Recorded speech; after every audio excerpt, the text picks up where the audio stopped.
नमस्कार, भिवानी हलचल में आपका स्वागत है। इस वक्त फ़िलहाल हम सेठ मूलचंद जोहड़ यानी कि अभी जो जिसको झील का नाम दे रहे हैं, ये भिवानी के अस्तित्व का प्रतीक है। प्राचीन झील कह सकते हैं इसको हम, लेकिन अव्यवस्थाओं का शिकार है।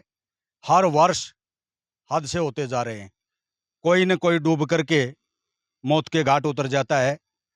शराबी लोग आते हैं और इसमें डुबकी लगाने के चक्कर में मौत के घाट चले जाते हैं। हमारे साथ यहाँ मंदिर के पुजारी भी हैं, आसपास के कुछ गणमान्य लोग भी हैं। जानने का प्रयास करेंगे। पंडित जी, ये हर वर्ष लगभग हादसे होते रहते हैं हर वर्ष होते हैं। और जो कल हुआ, कल हुआ कैसे हुआ, किस प्रकार का हुआ, का आपको कब पता चला? पहले कल ऐसे हुआ कि करीबन 4 बजे के आसपास की बात थी। मैं अंदर शिवालय धुल रहा था, तो ये जो पानी का बूस्टर बना है, यहाँ पे 2 बच्चे खड़े थे। वो वहाँ से आवाज़ मारे और 2 छोटे-छोटे करीबन 12 साल के रहे होंगे दोनों। वो आके यहाँ पे आवाज़ मारे। आवाज़ मारते ही मैं निकला, मैंने कहा क्या हुआ? उन्हें बोले पंडित जी 2 छोरे जो है तो यहाँ एक नहा रहा था, तो वो जो है तो डूब गया और नीचे गया, आया ही नहीं। इसका मैंने उसको धमकाया, मैंने कहा क्यों झूठ बोल रहा है क्या तू? सही से बता। उसने कहा कि नहीं माँ की कसम मैं सही बोल रहा हूँ और वो डूब गया है और बीचों बीच है और जहाँ बुलबुले निकल रहे हैं। इतने ही मैं अब अकेला था, मैं कर कुछ सकता नहीं। मैं यहाँ से गया दिनौर गया पुलिस चौकी में। चौकी में बताया और एमसी को फ़ोन लगाया और जो 2-4 गणमान्य थे उनको बताया, तो सब कोई आके इकट्ठे हुए, इसके बाद निकले। इस झील की ये ख़ास बात है कि ये जीवधारी हो रहा है। हर साल एक न एक जीव लेता है। 5 साल मुझे हो गए, 5 साल में 5 जीव मेरे सामने ले चुका है और जिला प्रशासन है, शासन इसकी कोई ख़ास देख-रेख नहीं कर रहे हैं, ना कोई व्यवस्था कर रहे हैं। क्योंकि यहाँ जो है ना दोपहर में आवारागर्दी बहुत होते हैं, शराबी लोग बहुत आते हैं और शराब पीते हैं, गर्मी के कारण के इसमें कूद जाते हैं, उनके जो है तो मौत से घाट उतर जाते हैं। इसलिए जिला प्रशासन से यही निर्णय है कि वो यहाँ आकर के इसकी देख-रेख करें और यहाँ कोई रख-रखाव के लिए एक चौकीदार को छोड़ने का कष्ट करें। और यहाँ हर वर्ष बरसात में बारिश आती है, तो पूरे पेड़ जो हज़ारों पेड़-पौधे लगे हैं, वो भी सूख जाते हैं और जो आदमी घूमने आते हैं, उनके घूमने वाले की भी समस्या खत्म हो जाती है। इसलिए इसकी जो है तो सफाई भी नहीं होती इसकी, काफ़ी दिन हो गए सफाई ही नहीं होती। जब से ये निर्माण हुआ, तब से शासन की तरफ से एक भी बार इसकी सफाई नहीं हुई कि सफाई हो जाए और इसका पानी अब भी देखिए तो बदबू ही बदबू मार रहा है।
एक ये जो कल गुजर गया था उसका साथी बेहोशी में आज सुबह उठ के गया है। उससे पूछा गया तो उसने कोई जवाब नहीं दिया। कल सुबह पुलिस ने उसके डंडे मारे बात की तो उसने कोई जवाब नहीं दिया। न उसका एड्रेस बताया गया ना और बताया गया। उसके साथ दारू पी रहा है, उसके साथ झगड़ा भी आपस में किया है, कंपटीशन किया है इन्होंने, भाई मैं निकल जाऊंगा और जाऊँ।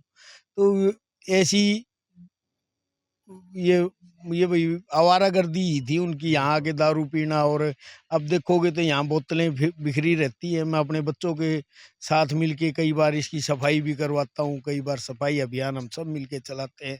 अपन पर्सनल लो पे लेके भाई झाड़ू ही मारनी होती है, इसकी गंदगी भी उठाते हैं। तो हमारी तो प्रशासन से सिर्फ यही रिक्वेस्ट है कि भाई थोड़ा है, अगर आपने ये झील बनाई है, इस पे लाखों करोड़ों रुपए लगाए हैं, तो और इसका कुछ बजट तो बनता ही होगा।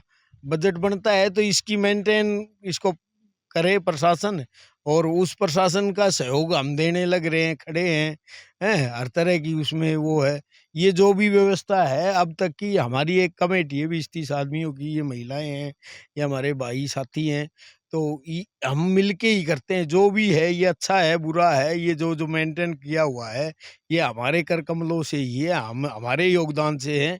इसमें किसी प्रशासन का कोई हाथ नहीं है। तो प्रशासन से रिक्वेस्ट है कि भई आप एक जो पुरानी भिवानी, जब इसका उद्गम भिवानी का उद्गम हुआ उसी के साथ ये झीलें बनी और ये है आज इसकी ये बढ़िया धरोहर है हमारी, एक ऐतिहासिक है। मैंने तो शाम में बलियाड़ी में झीलें देखी हैं, तो उनका आप देखोगे तो 2 घड़ी देखते रहोगे, एक पिकनिक पॉइंट बन गया है। ये भी पिकनिक पॉइंट बन सकता है, अगर इस पे थोड़ा प्रशासन ध्यान दे तो ये इनकम सोर्स भी बन सकता है। अगर किसी आदमी को ठेके पे दे दे, हैं? सिक्योरिटी वो रखेगा, इसकी मेंटेन वो करेगा, हैं? ये तो जिला प्रशासन ने सोचना है कि भई किसी पर्सनल को दे दो, अगर भाई आप इसको मेंटेन नहीं कर पा रहे हैं तो कई आदमी आते हैं कि भाई कोचा भी हमने दिला दो, हम इसमें स्विमिंग करा लेंगे, इसको मेंटेन कर लेंगे। फिर मैं तो भई मैंने तो ये कहा ये जिला प्रशासन का काम है, आप उनसे जाके मिलो और ये व्यवस्था बन जाएगी। जिला प्रशासन भी अगर कदम उठाए तो इस चीज़ को पर्सनल लोग प्राइवेटीकरण करने लग रहे थे, इसका भी कर दो। शासन इधर कोई ध्यान नहीं दे रहा इस झील की तरफ। इस झील को बने हुए आज 8-10 साल हो गए हैं जी। ना तो इसकी सफाई हुई एक दफ़ा भी, जब से ये झील बनी है जी। बार-बार हर दफ़ा जाते हैं, हम चेयरमैन साहब का जा चुके, एमएलए साहब पे भी जा चुके, लेकिन कोई सुनवाई नहीं करता जी। और यहाँ डीसी साहब भी आए थे, उनको भी हमने दिखाया था और सारा सिस्टम बताया था, लेकिन इधर कोई ध्यान नहीं, यहाँ तक कि इसके अंदर लाइटें भी नहीं है। शाम को अगर कोई घूमने आ जाए तो यहाँ लाइट नहीं है, इसीलिए यहाँ अड्डा बनता जा रहा है ये। अब कल भी जो हादसा हुआ, 3 जने थे यहाँ बैठ के शराब पी रहे थे। उनमें से आपस में बहस हुई, एक बोला मैं इसको पी रखी थी, मैं अभी पार कर देता हूँ। उसने अपने कपड़े उतारे और इसके अंदर कूद गया। इसके अंदर गाद इतनी है कि आदमी जाने के बाद निकल नहीं सकता, क्योंकि इसकी सफाई तो हुई नहीं। ना ये नीचे से पक्की की ठेकेदार ने, और ना ही प्रशासन ने इसकी रेलिंग लगवाई, जो कि पास हुई है। तो हर साल जो है ना जी इसमें हादसे होते हैं। अब कल वो बंदा था, इसके बीचों बीच जाके वो खत्म हो गया, क्योंकि गाद थी उसके अंदर, वो फंस गया, निकल पाया नहीं वो। क्या मानना है जी, आपका क्या मानना है? ये हर वर्ष हादसे होते जा रहे हैं दिन प्रतिदिन। जी सर। तो सर हम तो यही चाहते हैं कि एक तो इसकी रख-रखाव की एक तरफ ध्यान दिया जाए, प्रशासन से अनुरोध करते हैं और इसके ग्रिल वगैरह लगवाई जाए। उसके लिए हम लोग काफ़ी ऊपर तक अपनी एप्लीकेशन दे चुके हैं। सब सर को यहाँ पे भी बुलाया था हमने, सब कुछ दिखाया उनको, लेकिन कोई भी सुनवाई नहीं होती है। पहले एमसी थे, उनको बोलते थे तो बोलते थे कि भई मैं नहीं करवा सकता, मेरे अंडर में नहीं है। अब जो एमसी हैं वो भी कोई ध्यान नहीं दे रहे हैं इस तरफ पे। पानी का या लगा लो 10 मिनट की बरसात में पानी इतना भर जाता है कि निकलना मुश्किल हो जाता है यहाँ से लोगों का। और ये तो फिर एक पार्क है और राष्ट्रीय धरोहर है, हमारी प्राचीन धरोहर है। तो हम यही चाहेंगे कि इस पे ध्यान दिया जाए। पार्क में जो हर साल हादसे हो रहे हैं, किसी के छोटे-छोटे बच्चे चले जाते हैं, किसी का घर का कोई इंसान चला जाता है, उनसे पूछ के देखिए एक बार कि उनके दिल पर क्या बीतती है उस चीज़ से कि हमारा बच्चा खेलते-खेलते, पिछले साल भी एक बच्चे को बचाया गया था और उसके बाद दूसरा बच्चा इसमें डूब के मर गया। और कल भी जैसे हादसा हुआ, चलो एक गया, अगर वो तीनों चले जाते तो उसका ज़िम्मेदार कौन है? उसका ज़िम्मेदार सिर्फ़ प्रशासन है यहाँ का, जो बिल्कुल भी ध्यान नहीं दे रहा है इस पे। जबकि पैसा यहाँ पार्क के लिए पैसा आ चुका है, काम 1% भी नहीं हो रहा है यहाँ पे। तो यही गुहार कर लगाएँगे हम सभी से, एमसी से भी और जो भी ऊपर बैठे हैं हमारे, कि इस पार्क में एक चौकीदार छोड़ा जाए, ताकि ये जो शराबियों का और जुआरियों का अड्डा बन रहा है, वो अड्डा ना बने। क्योंकि यहाँ पे लड़कियाँ भी आती हैं और लेडीज़ें भी आती हैं रात के टाइम पे भी घूमने के लिए। तो उनको भी खतरा रहता है इस चीज़ से कि पता नहीं शराबी क्या कर देंगे। जैसा कि अभी आप लोगों ने सुना, ये सेठ मूलचंद जोड़ तालाब झील जिसका नाम दिया जा रहा है। यहाँ पर रात्रि को ये बात करें, कोई लाइट व्यवस्था नहीं है, कोई चौकीदार नहीं है, असामाजिक तत्वों का जमावड़ा रहता है और हर वर्ष ये मौत का केंद्र बनता जा रहा है। जैसा कि डूब करके लोग शराबी आते हैं, शराब पीते हैं और इसमें तैरने के चक्कर में, इसको पार करने के चक्कर में काल का ग्रास बन जाते हैं।